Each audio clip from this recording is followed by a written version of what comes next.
ரிஷபராசி. ரிஷபராசிக்கு வந்து பார்த்தீங்கன்னா, உங்களது ராசியாதிபதி சுக்கிரன் 6ஆம் அதிபதி 8இல் இருக்கும்போது கொஞ்சம் கவனமாக இருக்கணும். கொஞ்சம் அந்த ஒரு திங்கள் செவ்வாய் மட்டும், அதுக்கப்புறம் எல்லாமே மாறிடும். அதனால் கொஞ்சம் கவனமாக இருக்கணும். நிலபுலன்கள், வண்டி வாகனங்கள்லாம் வந்து திங்கள் செவ்வாயில் ஓட்டும்போது கொஞ்சம் கவனமாக இருக்கிறது ரொம்ப ரொம்ப நல்லது. 2 மற்றும் 5ஆம் அதிபதியான புதன் 8இல் இருக்கும்போது கொஞ்சம் நமக்கு ஸ்ட்ரெஸ்ஸஸையோ டென்ஷன்ஸையும் கண்டிப்பாக கொடுக்கும். அதனால் கொஞ்சம் கவனமாக இருந்துக்கங்க. இதில் வந்து குழந்தைகள்கிட்ட எதிர்த்து பேசுகிறது கொஞ்சம் வந்து இதெல்லாம் வந்து கொஞ்சம் வியாழன் வெள்ளி வரை கொஞ்சம் கவனமாக இருந்துக்கங்க. அதுக்கப்புறம் எல்லாமே சரியாயிடும். பட் அதுவரை கொஞ்சம் வாக்குவாதங்கள் வர்றதுக்கான வாய்ப்புலாம் நிறைய இருக்குது. அதுக்கப்புறம் பார்க்கும்போது உங்களது 3ஆம் அதிபதியான சந்திரன் வந்து பார்த்திங்கன்னா நல்ல சூழ்நிலை, நல்ல ஏற்றங்களை உங்களுக்கு கண்டிப்பாக கொடுத்துரும். அதுவும் வந்து பார்த்திங்கன்னா முதல் 2 நாட்கள் சிறப்பானதாகும். அதுக்கப்புறம் பார்த்திங்கன்னா உங்களுக்கு வந்து சின்னதாக வந்து ஒரு சின்ன சின்ன மனசலனங்கள், ஏன்னா வந்து அங்கே சந்திரன் நீச்சகமாகும் போது கணவன் மனைவிக்கு சின்ன சின்ன வாக்குவாதங்கள் வரதுக்கான வாய்ப்புகளும் கொஞ்சம் கவனமாக பார்த்துக்கணும்.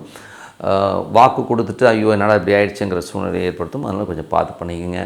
4ஆம் அதிபதி 8இல் இருக்கும்போது தாயாரோட உடல்நலம் சம்மந்தமான விஷயங்களை ரொம்ப கேர்ஃபுல்லாக இருக்கணும்.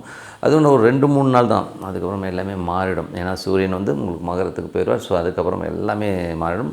ஒரு புதன்கிழமை வரை கொஞ்சம் கவனமாக இருந்துக்குங்க. அதுக்கப்புறம் எல்லாமே மாறிடும். அதுக்கப்புறம் பார்க்கும்போது உங்களுடைய 6ஆம் அதிபதி. 6ஆம் அதிபதி வந்து சுக்கிரனே வந்து உங்களுக்கு வந்து 8இல் இருக்கும். வேலையில் ரொம்ப கவனமாக இருக்கணும்.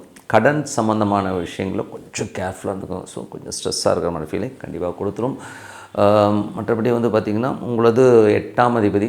8ஆம் அதிபதியான குரு உங்களுக்கு வந்து 2இல் இருக்கும்போது பேசும்போது கொஞ்சம் கவனமாக பேசுவோம். கொஞ்சம் பிடிவாதமாக பேசுவோம். நான் இப்படி தான் அப்படின்னு சொல்லி பிடிவாதம் பேசி அதனால் நமக்கு ஒரு பிரச்சனைகளோ ஸ்ட்ரெஸ்ஸஸோ வர்றதுக்கான வாய்ப்பு இருக்குன்னா ரொம்ப கவனமாக இருக்கணும்.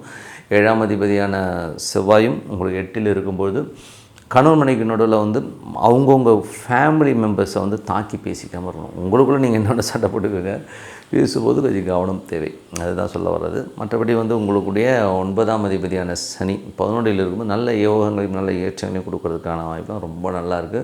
அதுவும் விபரீத ராஜ்யம் வராதுங்கிற ஒரு விஷயங்கள் திடீர்னு நடந்து முடியறதுக்கான, அதுவும் தொழில் ரீதியான விஷயங்கள் நல்ல ஒரு ஹெல்ப்பு, நல்ல ஒரு க்ரோத் கிடைக்கிறது. வெளிநாட்டில் இருக்கவங்களுக்கும் பார்த்திங்கன்னா நல்ல ஒரு க்ரோத்தும் நல்ல பணமும் வர்றதுக்கான வாய்ப்பு நல்லாயிருக்கு.